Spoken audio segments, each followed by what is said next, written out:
Hello, and how are you? Hey, friends, welcome to the Shen Show. I am your host, Shenandoah Briscoe, coming to you from right here in St. Charles, Missouri. Today is Sunday, August the 1st, 2021. Got a happy birthday shout-out going out to Emlin, Satingasin, Corbita, and Selena, Morage, and Reichardt. So, without further ado, hey, here's a birthday song for the three of you. Emlin, Selena, and Chris. Hey, I heard it's your birthday today. Why, that's another year older that you made. Well, I'm hoping that you're enjoying your special day because it's your happy birthday day today. I said, hey, Selena, and Emlin, and Chris. Hey, I heard it's your birthday today. Why, that's another trip around the sun that you made. I'm hoping you're enjoying your special day because, well, it's your happy birthday day today. I said a happy birthday day today, yo. All right, folks. I got a couple of things for you here. Got my Shen Show likes my Kulang,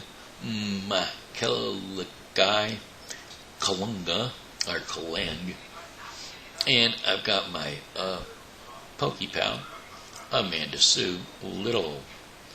Alrighty, I'm going to do something I don't normally do. It's very few and far between that I ever do this, but I'm going to ask you folks to pray for me.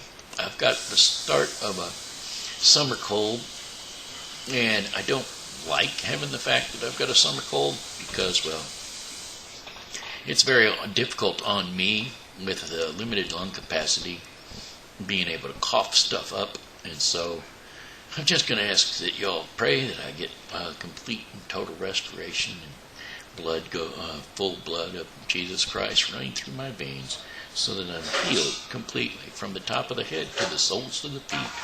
In Jesus' mighty name, amen. And they all said, amen. All right, let's see. Today is Sunday, and we're going to be doing our weather forecast for the remaining 5 days of the week. Not remaining 5 days, but for the next 5 days of the week. For the St. Charles viewing area. God Refreshing Word Fellowship Church is going to be our sponsor for the weather forecast, located at 2054 Campus Drive in St. Charles, Missouri, 63301. Pastored by ordained Pastor John Schumer. That's right, Refreshing Word Fellowship church services start at 11 a.m. on Sundays, and we have an hour of power prayer on Wednesdays at 1:30 to 2:30. So, come on in. If you need some prayer, hey, that's the time to get it. If you just want to come on into the church on Sundays, doors are open. And no masks. So, there you have it. Come on in. Alright, another forecast for the next 5 days. Let's see, for the remainder of the day, I don't even know what temperature it is out there right now. It's probably, about 83, which would be nice for me to be sitting out there, but I'm afraid I sat out there a little too long earlier today and got some sun, too much sun. So, I wouldn't be able to sit in the sun, and with the breeze blowing, I would get cold. So, anyway, for the remainder of the day, some clouds this evening will give way to mainly clear skies overnight. Lows around 63 degrees Fahrenheit with winds northeast at 10 to 15 miles per hour. And then for Monday, August the 2nd, sunny along with a few clouds and highs around 81 degrees Fahrenheit. Winds are going to be northeast at 5 to 10 miles per hour. Mostly clear skies overnight with low temperatures around 61 degrees Fahrenheit. Winds are going to be northeast at 5 to 10 miles per hour. And then for Tuesday, August the 3rd, we've got except for a few afternoon clouds, mainly sunny day. Highs are going to be around 81 degrees Fahrenheit, and winds are going to be north to northeast at 5 to 10 miles per hour. Clear skies overnight with low temperatures around 60 degrees Fahrenheit, and winds are going to be north to northeast at 5 to 10 miles per hour. Wednesday, August the 4th, sunshine and some clouds. Highs around 82 degrees Fahrenheit. Winds are going to be northeast at 5 to 10 miles per hour. Few clouds from time to time. Overnight with low temperatures around 62 degrees Fahrenheit. Winds are light and variable. Thursday, August the 5th. Partly cloudy skies in the morning will give way to cloudy skies during the afternoon. High temperatures around 84 degrees Fahrenheit with winds light and variable. South to southeast around 6 miles an hour.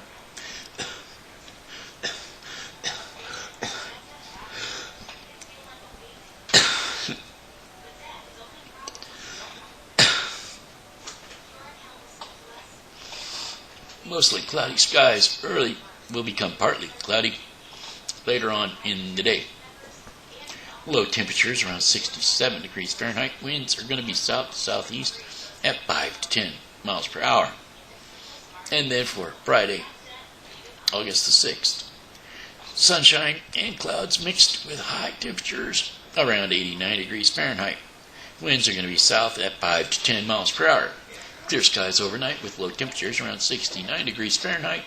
Winds are going to be south at 5 to 10 miles per hour. And that, my friends, is your 5-day forecast for the St. Charles viewing area. Hey, you know what? Missouri is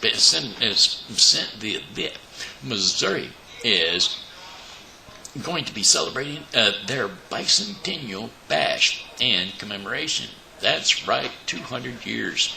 Yep, 200 years ago, August the 7th. We're going to have the state is going to be thrown together a spectacular bicentennial bash and commemoration, and it's going to be happening where? Right here in St. Charles, Missouri. Why? Because this is where it all started. Now it's going to be August the 7th from 10 a.m. to 8 p.m. located at the First Missouri State Capitol State Historic Site, 200 South Main Street in St. Charles, Missouri, 63301. It's a free event, and I tell you what, it's Missouri's 200th birthday. 2021 makes 200 years of incredible history, amazing achievements, and wondrous landscapes, fascinating people, and so much more. You're invited to this signature statewide event at the place where our state began. That's right, come and appreciate all the Shelby State has to offer. Yep, our state began right here in St. Charles, Missouri, at the very first state capital of Missouri back in 1863. Alrighty, bicentennial events planned are going to be parade procession through the decades, community picnic with music and food, interactive displays, and hands-on educational activities.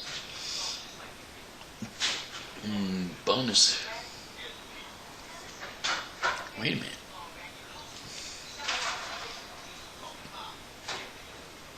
There. Displays. Okay, and historical reenactments and encampments, both the activities involving many community organizations. Get your picture by our huge interactive birthday message and plein air art activities. Plein air art activities. Don't know what that is exactly. And then bicentennial cakes decorating competition. The event will follow a current CDC guidelines. We want everyone to be able to enjoy this event.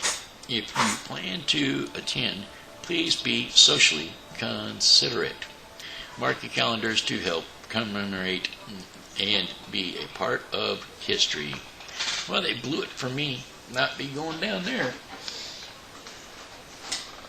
I don't want to spread my summer cold to anybody, and I choose not to wear a mask. So, and if I'm wearing my mask, I can't breathe with the cold. Because, well, that's all there is to it. My throat won't let me get air enough in already, much less with a mask on. So, I won't be able to indulge. So, there you go. Alright, how about a song?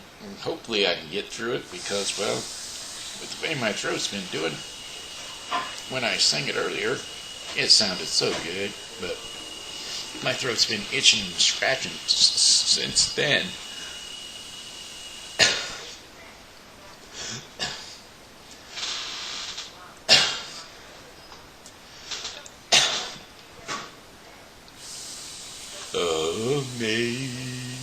Amazing grace, how sweet the sound that saved a wretch like me. I once was lost, but now I'm found. Was blind, but now I see. Was grace that taught my heart to feel, and grace my fears revealed. How precocious did that grace appear the hour I first believed. Through many dangerous toils and snares, we have already come. 'Twas grace that brought us safe thus far, and grace will lead us home. Yes, grace will lead us home. Amazing grace, how sweet the sound that saved a wretch like me. I once was lost, but now I'm found. Was blind, but now I see. And that song was brought to you by the official roofer. That's right, from Jessica Nicole, the official roofer, from insurance claims to bids, roofing repairs, siding, gutters, downspouts. She is the one call for it all. 636-358-3960. Alrighty, let's see here what's coming up next. It's our Velveteen Rabbit. That's what we're going to do, our story today. Story today is just going to be brought to you today by Seasonal Wreaths by Jamie. That's right, we've got holiday seasons coming up, and or any day is a holiday. Every day is a holiday at Bernie's. Oh, anyway, I digress. Anytime you have a special occasion or something of a fashion event, whatever you have, you can get a hold of Jamie O'Driscoll at Seasonal Wreaths by Jamie, and she can hook you up with some beautiful decorations. That's right. So check with her and see what she's got. Go to her Facebook page, Seasonal Wreaths by Jamie, and peruse her past products. Alrighty, thank you then. Story, The Velveteen Rabbit. There was once a velveteen rabbit, and it being in the beginning, he was really splendid. He was fat and bunchy, as a rabbit should be. His coat was spotted brown and white. He had real thread, whiskers, and his ears were lined with pink satin. On Christmas morning, when he sat wedged in the top of the boy's stocking with a sprig of holly between his paws, the effect was charming. There were other things in the stocking, nuts and oranges, and a toy engine, and chocolate almonds, and a clockwork mouse. But the rabbit was quite the best of all. For at least 2 hours the boy loved him, and then aunts and uncles came to dinner, and there was a great rustling of tissue paper. For a long time, his relatives in the toy cupboard or on the nursery floor, and no one thought very much.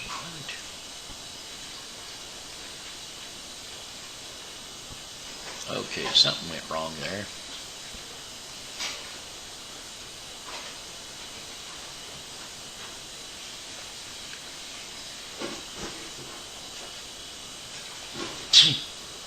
Something went way wrong there.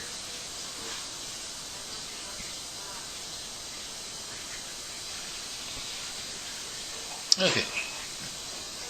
Then the aunts and uncles came to dinner, and there was a great rustling of tissue paper and unwrapping of parcels, and in excitement of looking at all the new presents, the Velveteen Rabbit was forgotten. For a long time he lived in the toy cupboard on the nursery floor, and no one thought very much about him.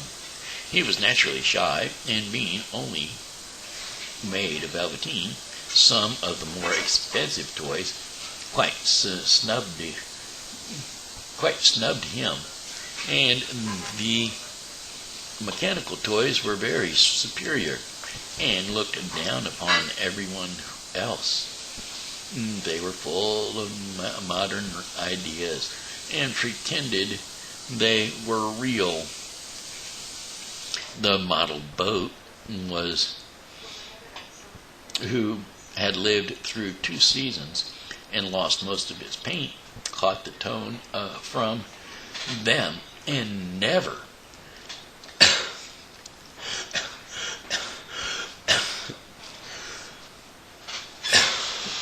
missed an opportunity. Never missed an opportunity. Sorry. There we go. Never missed an opportunity of referring to his rigging in technical terms. But the rabbit could not claim to be a model of anything, for he did not know that real rabbits existed. He thought they were all stuffed with sawdust like himself, and he understood that sawdust was quite out of date and should never be mentioned in modern circles. Even Timothy, the jointed wooden lion, who was made by the disabled soldiers and should have had broader views, put on airs and pretended that he was connected with government. Between them all, the poor little rabbit was made to feel himself very insignificant and complacent.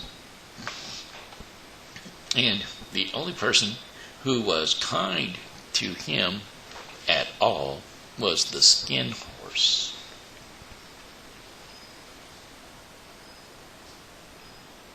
Well, the skin horse had lived longer in the nursery than any of the others. He was so old that his brown coat was bald in patches and showed the same underneath, and most of the hairs in his tail had been pulled out to string beaded necklaces.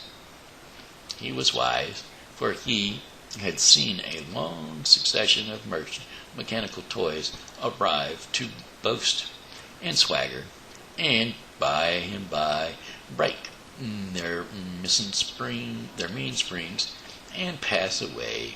And he knew that they were only toys and would never turn into anything else. For nursery magic is very strange and wonderful, and only those plain things that are old and wise and experienced, like the skin horse, understood all about it. "What is real?" asked the rabbit one day, when they were lying side by side near the nursery fender, before came to tidy the room. "Does it mean having things that buzz inside you and a stick-out handle?" "Real isn't how you are made," said the skin horse. "It is a thing that happens to you when a child loves you for a long, long time, not just to play with, but really loves you. Then you become real."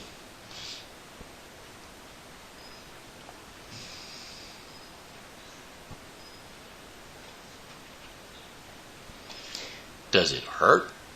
"Well, sometimes," said the skin horse, for he was always truthful. "When you are real, you don't mind being hurt." "And does it happen all at once, like being wound up?" he asked, "or bit by bit?" "Well, it doesn't happen all at once," said the skin horse. You become,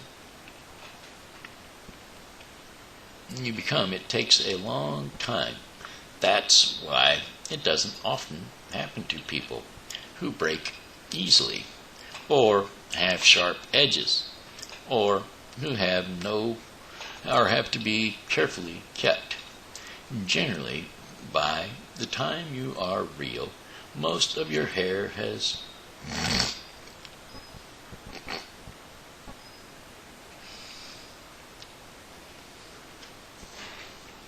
been loved off, and your eyes drop out, and you get the loofs in the joints, and very shabby. But these things don't matter at all, because once you are real, you can't be ugly, except to people who don't understand. "I suppose you are real," said the rabbit, and then he wished he had not said it, for he thought the skin horse might be sensitive. But the skin horse only smiled. "The boy's uncle made me real," he said. "That was a great many years ago. But once you are real, you can't become unreal again, and it lasts for always."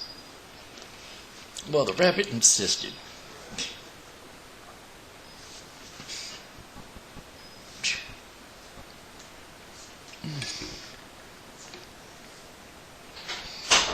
Sorry, folks. Shen, I'm going to dollar general with that. Okay. I've got something on very, very low in here, but it'll be okay. Okay.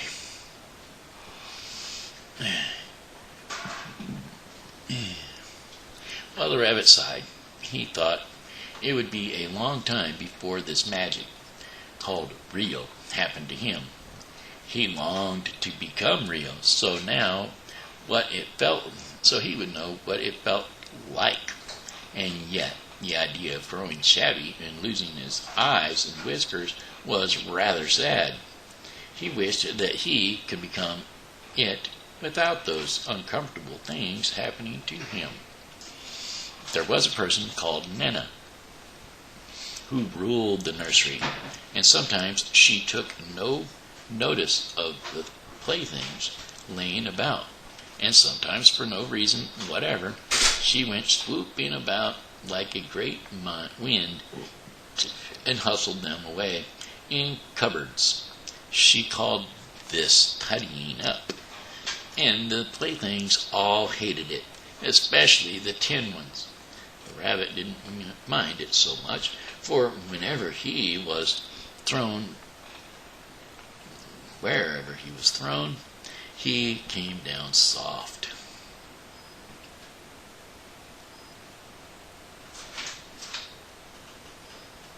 Excuse me, Shen. I need to get some gas for the lawnmower. Okay. One evening when the boy was going to bed, he couldn't find the China dog that he always slept with. and Nana was in a hurry, and it was too much trouble to hunt for China Dog at bedtime. So she simply looked about her, and seeing that the toy cupboard door stood open, she made a swoop. "Here," she said, "take your old bunny. He'll do to sleep with you." And she dragged the bunny out by one ear and put him into the boy's arms.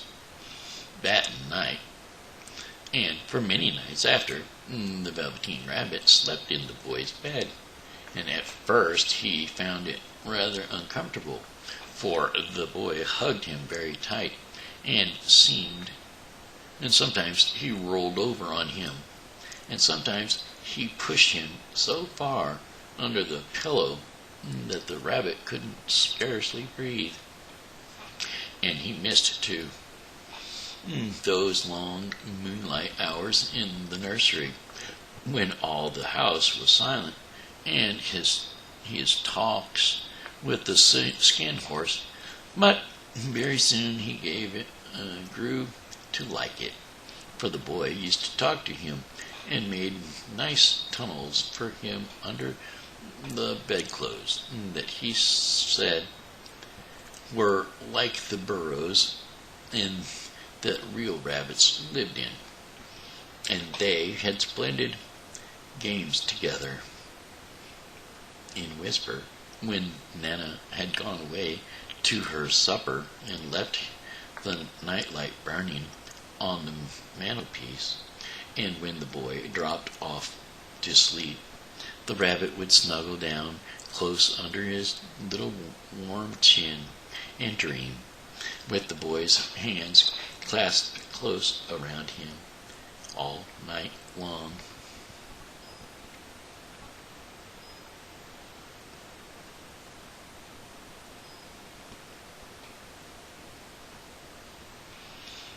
"Here," she said, "let's take your old bunnies. He'll do." Oh, psh. Now, and so time went on, and the little rabbit was very happy. So happy that he never noticed how his beautiful velveteen fur was getting shabbier and shabbier, and his tall tail coming unsewn, and all the pink rubbed off of his nose where the boy had kissed him. And spring came, and they had long days in the garden, for wherever the boy went, the rabbit went too. He had rides in the wheelbarrow, and picnics on the grass, and lovely fairy huts built for him under the raspberry canes behind the flower border. At once, when the boy was called away suddenly to go out to tea, the rabbit was left out in the lawn until long after dusk, and Nana had to come and look for him with the candle, because the boy couldn't go to sleep unless he was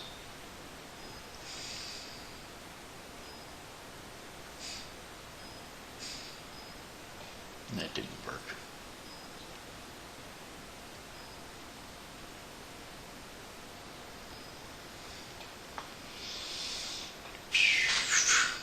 This one won't click in the right place. It takes too far away.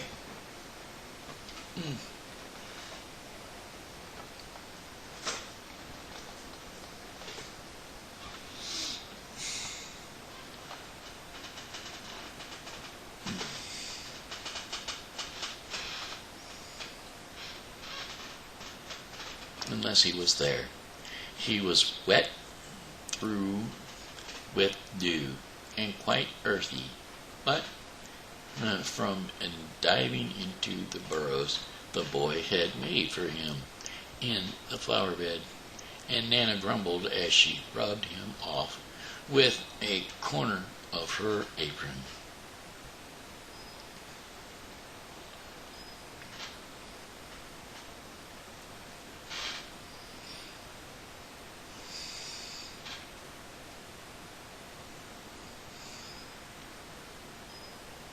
This is a long.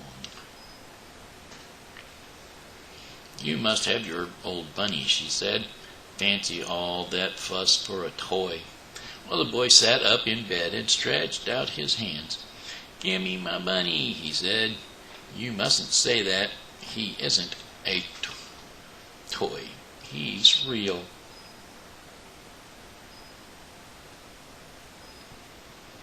When the little rabbit heard that he was happy, for he knew that what the skin horse had said was true at last. The nursery magic had happened to him, and he was a toy no longer. He was real. The boy himself had said it. That night he was almost too happy to sleep, and so much love stirred in his little sawdust heart that it was almost burst. And into his boot button eyes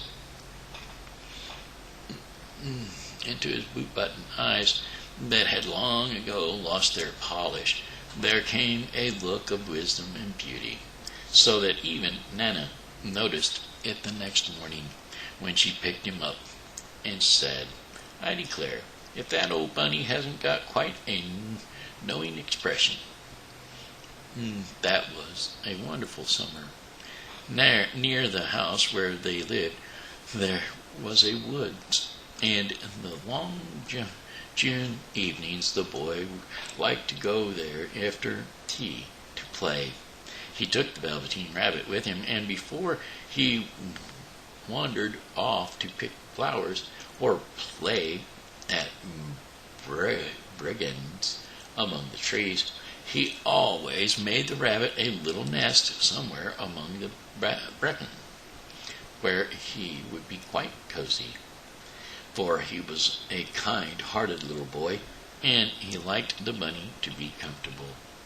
One evening, while the rabbit was lying there alone, watching the ants that ran to and fro between his velveteen paws in the grass, he saw two strange bugs creep out of the tall bracken near him. They were rabbits like himself, but quite funny and brand new. They must have been very well made, for their seams didn't even show at all, and they changed shape in a queer way when they moved.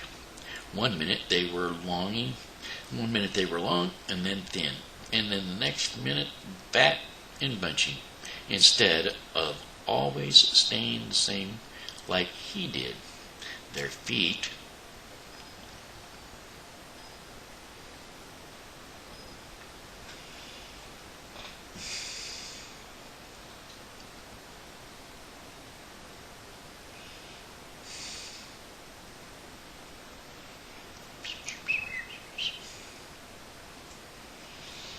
Okay, there we go. Their feet patted softly on the ground, and they kept quiet, quite close to him, twitching their noses, while the rabbit stared hard to see which side of the clockwood stuck out, for he knew that people who jumped generally have something to wind up in them. Well, but he could see it. They were evidently a new kind of rabbit altogether. They stared at him, and the little rabbit stared back, and all the time their noses twitched. Why don't you get up and play with us? One of them asked. I don't feel like it, said the rabbit, for he didn't want to explain that he had no clockwork. Ho, said the furry rabbit. It's as easy as anything, and he gave a big hop sideways and stood on his hind legs.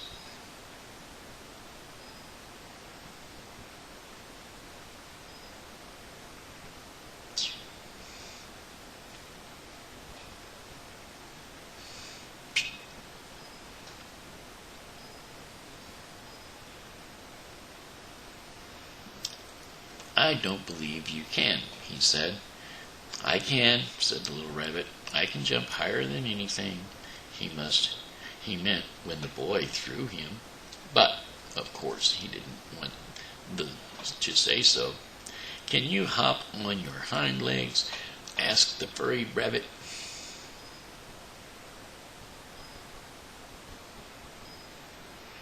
That was a dreadful question, for the Velveteen Rabbit had no hind legs at all. The back of him was made all of one piece, like a pincushion. He sat still in the bracken and hoped that the other rabbits wouldn't notice.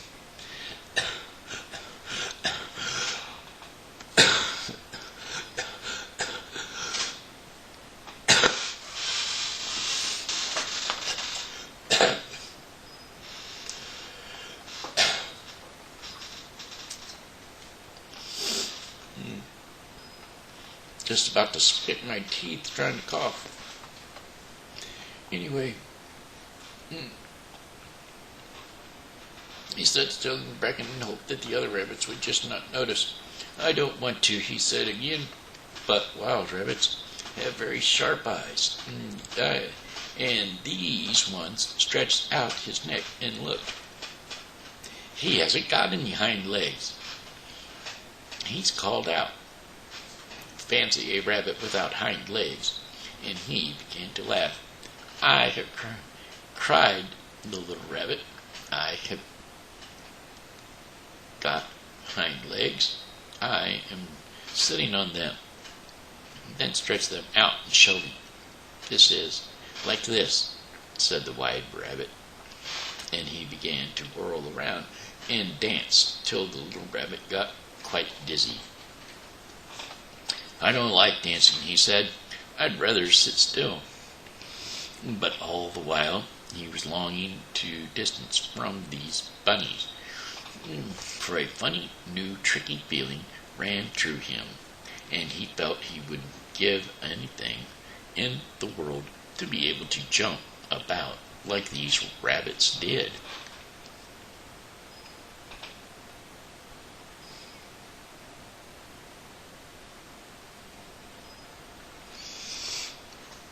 The strange rabbit stopped dancing and came quite close. He came so close that this time that his long whiskers brushed the Velveteen Rabbit's ear. And then he wrinkled his nose suddenly and flattened his ears and jumped backwards. He doesn't smell right, he exclaimed. He isn't a rabbit at all. He isn't real. I am real, said the little rabbit. I am real. The boy said so. And he nearly began to cry. Just then there was a sound of footsteps, and the boy ran past near them, and when a stamp of feet and a flash of whiskers' tails, the two strange rabbits disappeared. Come back and play with me, called the little rabbit. Oh, do come back. I know I am real. But there was no answer. Only the little ants ran to and fro, and the bracken swayed gently. Where the two strangers had passed, the Velveteen Rabbit was all alone. Oh dear, he thought. Why did they run away like that? Why couldn't they stop and talk to me? For a long time, he lay very still.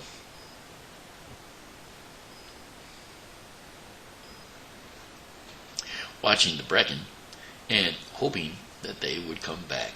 But they never returned, and presently the sun sank lower, and the little white moths fluttered out, and the boy came and carried him home. Weeks passed, and the two little rabbits grew very old and shabby, but the boy loved him just as much, and he loved him so hard that he loved all his whiskers off, and the pink lining in his ears turned gray, and his brown spots faded.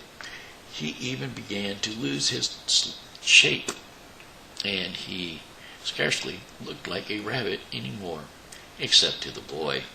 To him he was always beautiful, and that was all that the little rabbit cared about. He didn't mind how he looked to other people, because the nursery magic had made him real, and when you are real, shabbiness doesn't matter. And then one day the boy was ill. His face grew very flushed, and he talked in his sleep, and his little buddy was so hot that it burned the rabbit when he held him close.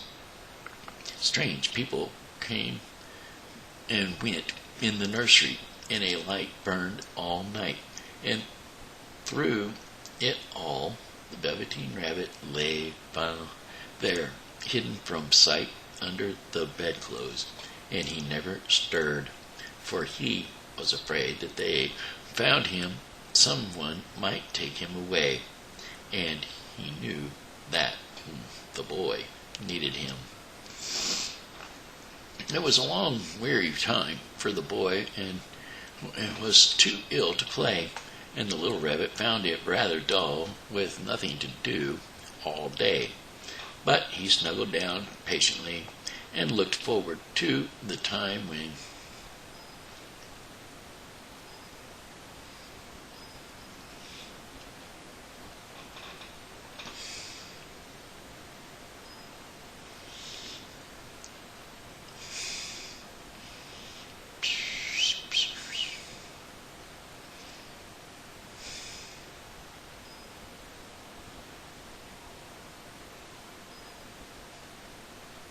Sheesh.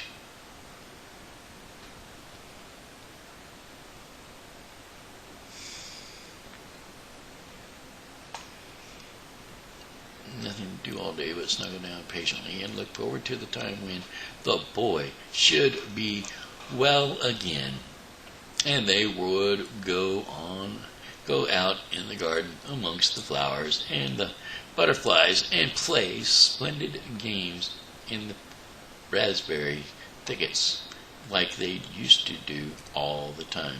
All sorts of delightful things he planned, and while the boy lay half asleep, he crept up close to the pillow and whispered them in his ear. And presently the fever turned, and the boy got better. He was able to sit up in bed and look at picture books, and while the little rabbit cuddled close at his side, and one day they let him get up and dress. It was a bright sunny morning, and the windows stood wide open. They had carried the boy out onto the balcony, wrapped in a shawl, and the little rabbit lay tangled up among the bedclothes, thinking.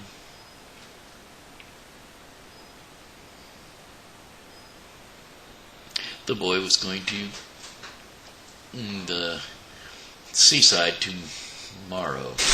Everything was arranged, and now if only remained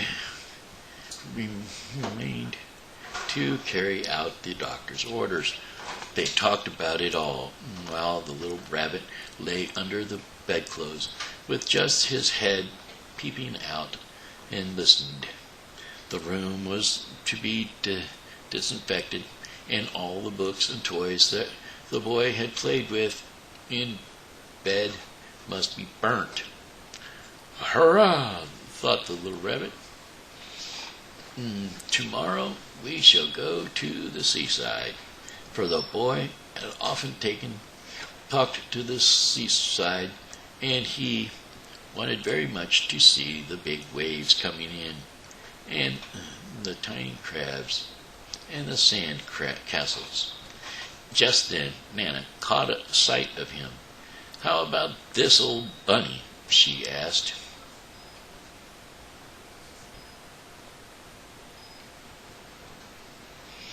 "That," said the doctor, "why, it's a mass of scarlet fever germs. Burn it at once." "What? Nonsense. Get him a new one. He mustn't have that any more." And so the little rabbit was put into a sack with the old picture books and lots of rubbish, and carried out to the end of the garden behind the fowl house. That was a fine place to make a bonfire, and only the gardener was too busy just then to attend to it, and he had the potatoes to dig, and then the green peas to gather. But next morning he promised to come quiet early and burn the whole lot. That night the boy slept in a different bedroom, and he had a new bunny to sleep with him. It was a splendid bunny, all with plush real glass eyes, but the boy was too excited to care very much about it, for tomorrow he was going to the seaside, and that in itself was just a wonderful thing that he could think of, nothing else. And while the boy was asleep, dreaming of the seaside, little rabbits lay among the old picture books in the corner behind the fowl house, and he felt very lonely. The sack had been left unattended, and so, by wiggling a bit, he was able to get his head through the opening and look out. He was shivering a little, for he had always been used to sleeping in the proper bed, and by this time his coat had worn so thin and threadbare from hugging that it was no longer any protection to him. Nearby he could see the thicket of raspberry canes growing tall and close like a tropical jungle, in whose shadows he had played with the boy on bygone mornings. He thought of those long, silent hours in the garden, how happy they were, and a great sadness came over him. He seemed to see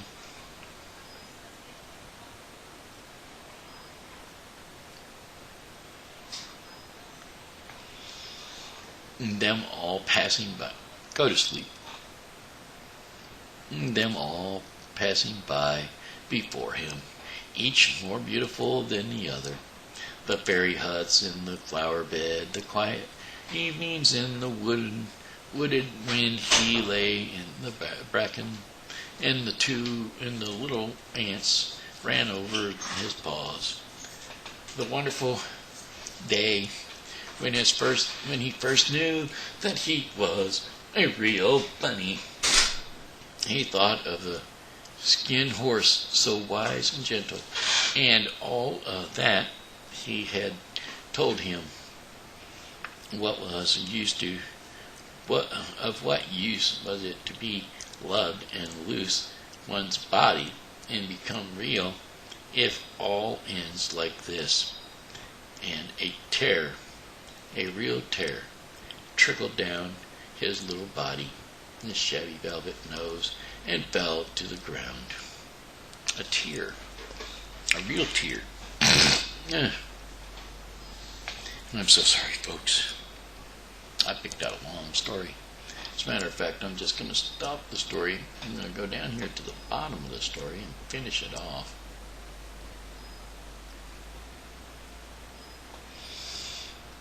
And autumn passed, and why, he looks just like my old bunny that was lost when I had scarlet fever. But he never knew that it really was his own bunny come back to look at the child who had first helped him to be real. Okay, hey, that was the Velveteen Rabbit part of it. Sorry, took quite a while. I'll have to remember that next time. Okay, hey, it looks like it's time for the Daily Bread portion of the program, and the Daily Bread portion of the program is going to be brought to you today by the Bible with Briscoe 2021. A daily reading of the Bible to be completed within 1 year. Today's daily reading of the Bible will be Psalms 57 through 59 and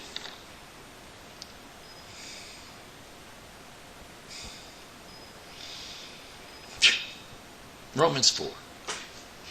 Alright, alrighty then. Don't forget to tune into the Bible with Briscoe 2021 for your daily reading of the Bible.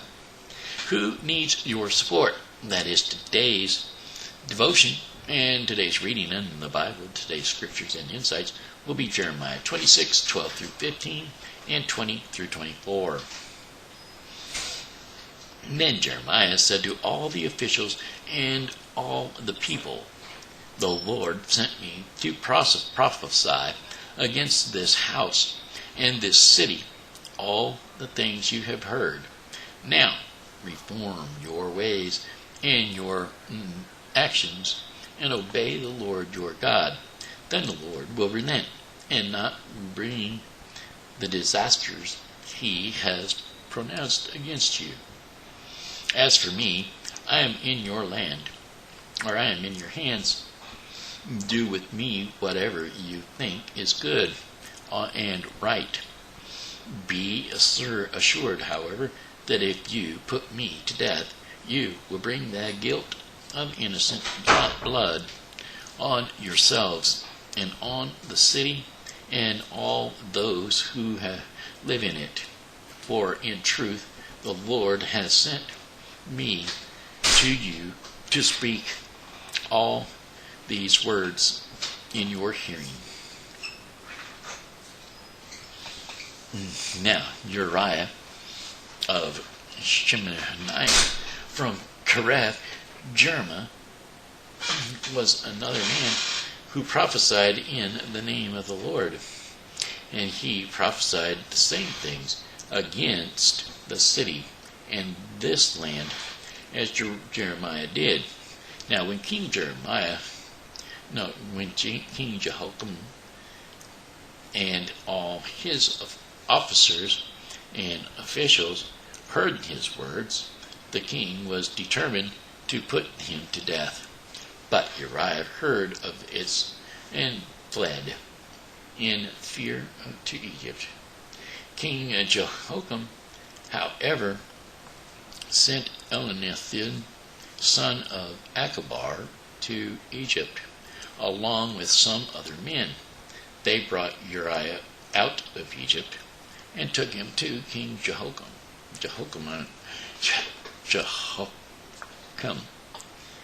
who had him struck down with a sword and his body thrown into the burial place of the common people. Furthermore, Eliham, son of Shaphan, supported Jeremiah, and so he was not handed over to the people to be put to death. Okay, hey, that does it for the Daily Bread portion of the program today. It was brought to you today by the Bible with Briscoe 2021. Come on, close. Sorry about that, folks. I'm having all kinds of trouble.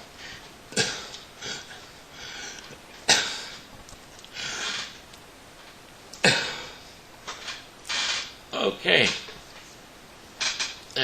Daily Bread portion of the program brought to you by the Bible with Briscoe 2021. Don't forget to tune into the Bible with Briscoe 2021 for your daily reading of the Bible. Now, that does it for the Shen Show. I hope you all had a great time. I hope the story wasn't too long. Anyway, that's it. May God bless you, and as always, you know, God loves you, and so do I. So come back and see me tomorrow, because, well, I'll be here, and I hope that you are too.